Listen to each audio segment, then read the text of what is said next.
Hello दोस्तों, स्वागत है आप सभी का हमारे इस YouTube channel the next teachers पर। आज की वीडियो में हम बात करने वाले हैं DSSB PRT 802/25 आपका पोस्ट कोड है, उसके रिलेटेड क्या क्या अपडेट्स आई हैं, प्रोटेस्ट में क्या चल रहा है, आपका रिजल्ट कब तक आएगा, ई डोजियर कब तक आएगा, आपकी कट ऑफ क्या जाएगी ई डोजियर के लिए और फाइनल कट ऑफ क्या जाएगी, फाइनल रिजल्ट कब तक आएगा, ज्वाइनिंग कब तक होएगी, क्या क्या प्रोसेस हो चुके हैं, क्या क्या प्रोसेस बचे हुए हैं, आपको क्या क्या करना है, कंप्लीट डिटेल में आप ये वीडियो मिल जाएगी। वीडियो थोड़ी सी शायद बड़ी हो जाएगी नॉर्मल वीडियो से, क्योंकि इसमें मैं आपको एक कंप्लीट एनालिसिस दूंगा और जो कट ऑफ है मैंने हवा में मारा हूँ। जो लास्ट ईयर की कट ऑफ थी 2021 में आपका पेपर हुआ था, जिसका पोस्ट कोड भी मुझे पता है 42/21।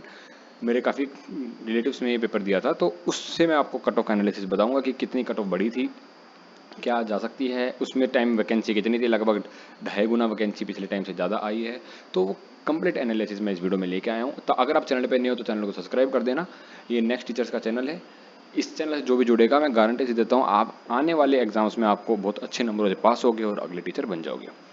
तो टेलीग्राम चैनल से भी जुड़ जाना। तो सबसे पहले हम बात में क्या करेंगे, एग्जाम डिटेल जो आई हुई, अटेंडेंस कितनी है, कैटेगरी वाइज कंपटीशन कितना है, प्रोटेस्ट में क्या करना चाहिए, जाना चाहिए क्या नहीं, कट ऑफ का एनालिसिस बताऊंगा, ई डोजियर कब तक होगा और फाइनल रिजल्ट कब तक आने के आपके चांसेस हैं। सबसे पहले क्विक रिव्यू की बात करते हैं हम। पोस्ट कोड आपका ये था, पीआरटी का पेपर था, वैकेंसी पहले 1180 थी, फिर रिवाइज वैकेंसी कुछ ईडब्ल्यूएस की कैटेगरी कम कर दी गई थी, जो इतनी थी। टोटल एप्लीकेंट इतने थे, जिसमें से प्रेजेंट एप्लीकेंट जो आए थे, मतलब जिन्होंने पेपर दिया, वो थे 83,000। लगभग 47% के अराउंड अटेंडेंस रही थी, जो कि काफ़ी ज़्यादा फैक्टर है कि आपके ये कट ऑफ को गिराएगा। पर इतना भी बड़ा नहीं है, क्योंकि जिन बच्चों की तैयारी थी तो वो किसी भी हालत में पेपर देने गए होंगे। ये वो बच्चे पेपर देने नहीं जाते जिनकी तैयारी नहीं होती है, बस कुछ ही परसेंट ऐसे बच्चे होते हैं जो किसी कारणवश पेपर का नहीं देंगे, नेगेटिव मार्किंग वगैरह आप सबको पता ही है। तो हम जो करते हैं, सबसे पहले कैटेगरी वाइज कंपटीशन की हम बात करेंगे, पर सीट कंपटीशन कितना है। और कैटेगरी वाइज कंपटीशन जो है ना, ये मैं प्रेजेंट कैंडिडेट्स की बात कर रहा हूँ, जितने कैंडिडेट्स अपीयर हुए थे। यूआर में 40,000 बच्चे आए थे, 502 सीट हैं, लगभग 81 बच्चों का एक सीट पे कंपटीशन है। एससी में 19,000 बच्चे हुए थे, 166 वैकेंसी, 120 बच्चे पर सीट का कंपटीशन है। ओबीसी में 14,306 बच्चे, 47 कंपटीशन। ईडब्ल्यूएस में 5,126 बच्चे, सबसे कम कंपटीशन आपको देखने को मिल रहा है ईडब्ल्यूएस में। फिर एसटी में इतना 69 बच्चे और 46 कंपटीशन। टोटल कोई मायने रखता नहीं है, पर अब आपको यहाँ पे देख के लग रहा होगा कि भैया इसकी तो रेड जोन है एससी कैटेगरी। अब एससी कैटेगरी वाले बच्चे डर रहे होंगे कि हमारे जो है यहाँ पे तो मतलब फंदा अटक गया, पर ऐसी कैटेगरी ऐसा बिल्कुल नहीं है। कट ऑफ आपकी कभी भी यूआर से तो ऊपर नहीं जाएगी। हर बार जो दिक्कत आएगी वो यूआर वालों को ही आएगी। मतलब दिक्कत का मतलब है, अगर आपको देख के लग रहा है कि यहाँ तो 120 में से एक का सिलेक्शन होगा, पर कुछ ऐसे बच्चे जो इन तीनों कैटेगरी के वो बच्चे जो टॉप के बच्चे हैं, मतलब कि जिन्होंने सबसे ज़्यादा नंबर पास करे होंगे, वो यूआर कैटेगरी में ऑटोमेटिकली शिफ्ट कर दिए जाते हैं। यूआर का मतलब ही होता है अनरिजर्व्ड, वो किसी के लिए रिजर्व नहीं है। जो पहली 502 सीट्स होंगी, उसमें से कितने ही यूआर कैटेगरी के बच्चे हों, कितने ही एससी के हों, कितनी ओबीसी, ईडब्ल्यूएस, एसटी के हों, वो सब फर्स्ट, जैसे सबसे पहले नंबर आएगा तो जो शुरू के 502 बच्चे होंगे वो उनको इसमें डाल दे, फिर बची हुई कैटेगरी में रिजर्वेशन अप्लाई कर दिया जाता है।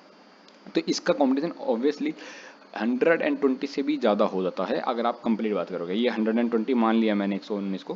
फिर उसके बाद ऑब्वियस है सबसे कम कंपटीशन ओबीसी और ईडब्ल्यूएस में रहता है दिल्ली में। तो और दिल्ली का ये ओबीसी कंपटीशन थोड़ा और भी गिरेगा। कैसे गिरेगा? क्योंकि कुछ बच्चे जो अदर स्टेट के होंगे जिन्होंने ओबीसी से भर दिया होगा और वो एलिजिबल होते नहीं है, तो वो भी यहाँ से बाहर रहेंगे। और दिल्ली में भी सिर्फ एनसीएल वालों को यहाँ पे एलिजिबिलिटी मिलती है।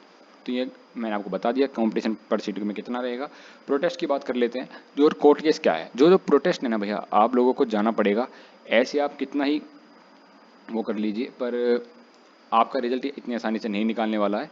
मैं एक मिनट डीएसएसबी, क्योंकि आपके ऊपर एक एज रिलैक्सेशन का केस चल रहा है, जो कि कोर्ट केस में अभी अटका हुआ है। ये जो एक कोर्ट केस है ना, ये एज रिलैक्सेशन वालों के लिए है। इसके कारण डीएसएसबी ने एक नोटिस निकाला था, जिसमें कहा था कि एनटीटी और जो पीआरटी वाले बच्चे हैं उनका रिजल्ट अभी स्टे है, और जब तक कोर्ट का ऑर्डर नहीं आएगा तब तक वो रिजल्ट निकलेगा नहीं। पर ऐसा बिल्कुल भी नहीं है कि ऐसे कोई रिजल्ट निकले ना हो। कोर्ट का ऑर्डर आता रहेगा, जब आएगा आप लोग प्रोटेस्ट करिए। प्रोटेस्ट का मतलब ऐसे नहीं कि आंदोलन टाइप कर दीजिए। आप लोग जाइए डीएसएसबी हेडक्वार्टर। ये बैकग्राउंड नॉइस के लिए मैं माफ़ी चाहूँगा। जो भी आपके डीएसएसबी के हेडक्वार्टर हैं, हेड ऑफिस में, वहाँ पे आप जाना है। वहाँ पे बहुत सारे बच्चे अभी भी जा रहे हैं, रेगुलर अपडेट लेके आ रहे हैं। उन्होंने पहले दिया था भैया 15 अगस्त तक हम आपको निकाल देंगे आपका ई डोजियर। और मुझे अभी भी उम्मीद है, जितने बच्चे वहाँ पे जा रहे हैं और एक बच्चे रिक्रूटमेंट सेल में जो है वो बता रहे हैं कि भैया अगस्त में तो आ जाएगा। अगस्त में आपका ई डोजर निकाल देंगे, वरना अगर आप एक बार ज़्यादा संख्या बल में चले जाओगे, लगभग 500 बच्चे भी अगर वहाँ पे जाके बैठ जाते हैं और वो कहेंगे हमको ई डोजर निकालिए, क्योंकि ई डोजर आने के बाद बहुत सारी चीज़ें क्लियर हो जाएंगी, आप सभी के अपने अपने मार्क्स आ जाएंगे आप सभी के कि भैया आपके कितने मार्क्स बन रहे हैं कितने नहीं बन रहे हैं। तो उससे बहुत ज़्यादा आपको अंदाज़ा पता चलेगा कि एग्जैक्ट कट ऑफ क्या लगेगी है कि क्या नहीं लगेगी। तो 15 अगस्त तक उन्होंने बोला था, पर बाद में वो मुकर गए कि भाई 15 अगस्त तक नहीं होएगा, कोर्स की तारीख भी थी, वो भी केस तो आगे चलता रहेगा एज रिलैक्सेशन वाला, वो ऑब्वियस मैटर है। कुछ बच्चों को विद हेल्ड करके प्रोटेस्ट में आप जाइए, लगभग 500 बच्चे भी अगर 3-4 दिन वहाँ बैठे रहे ना, तो विद इन अ वीक, क्योंकि ऐसा नहीं मैं हवा में बात कर रहा हूँ, आप लोगों का दास ग्रेड 4 का जो पेपर हुआ था उसमें भी बात काफ़ी बच्चों ने वहाँ पे जाके अपना रिजल्ट निकाला, जेल वार्डर वालों ने काफ़ी अपना वहाँ पे जाके रिजल्ट, अभी एमटीएस का देखना, कुछ दिनों में एमटीएस के बच्चे वहाँ जाके बैठ जाएंगे फिर उनका भी रिजल्ट आ जाएगा। तो दिल्ली सरकार में काम ऐसे ही हो रहे हैं आजकल, आप वहाँ जाके कहिए अपना ई डोजर निकालिए बार बार, तो उस तरीके से निकलेगा।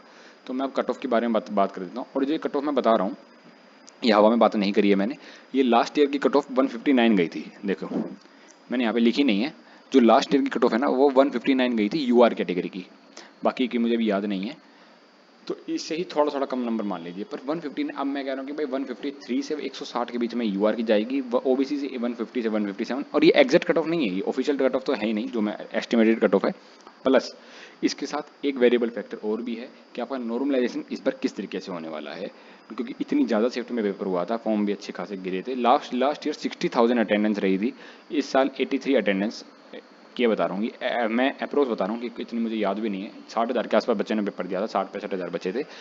अगर 153 से 160 अगर आपके मार्क्स बन रहे हैं, और एक बार जब रिजल्ट आएगा आप सबके नंबर मिलेंगे, तो एक गूगल फॉर्म मैं प्रोवाइड करूँगा, उससे मैं सबके डाटा ले लूँगा, सबका नहीं तो जितनी भी आप लोग उस वीडियो को शेयर करोगे या फिर गूगल फॉर्म को शेयर करोगे, फिर मैं उसे एक एग्जैक्ट एनालिसिस आपको पता चलेगा कि ई डोजर के बाद नंबर कितनी बढ़ती है।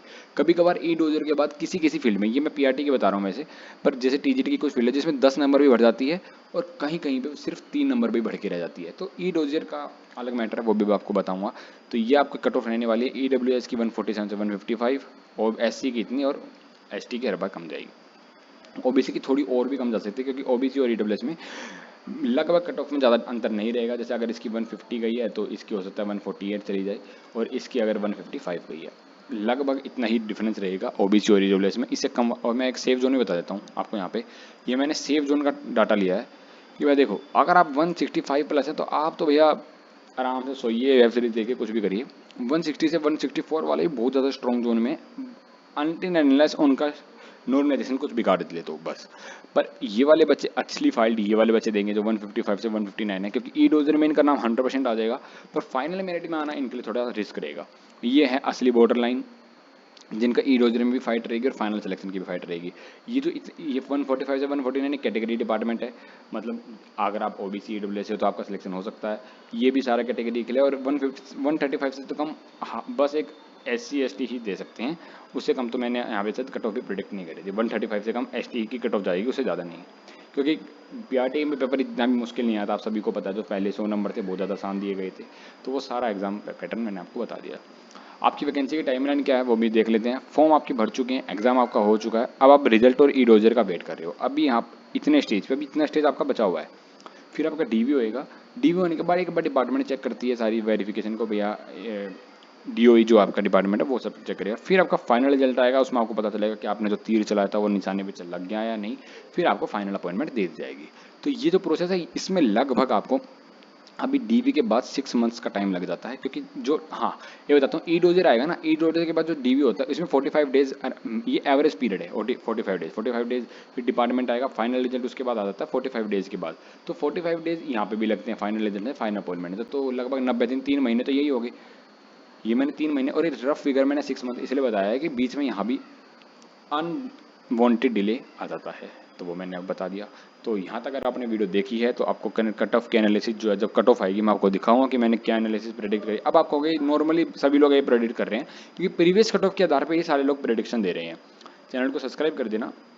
अगर कोई नई कट ऑफ आती है, वो जो एग्जैक्ट कट ऑफ है ना, बिल्कुल जो 95% जो मैं करेक्ट दूंगा प्रेडिक्शन, वो आपके नंबरों के बेसिस पर आएगी कि आपकी ई डोजर के बाद कितनी कट ऑफ बढ़ जाती है और कितनी नहीं बढ़ेगी। तो मिलते हैं आपसे नई वीडियो में, तब तक के लिए धन्यवाद। जय हिंद, वंदे मातरम।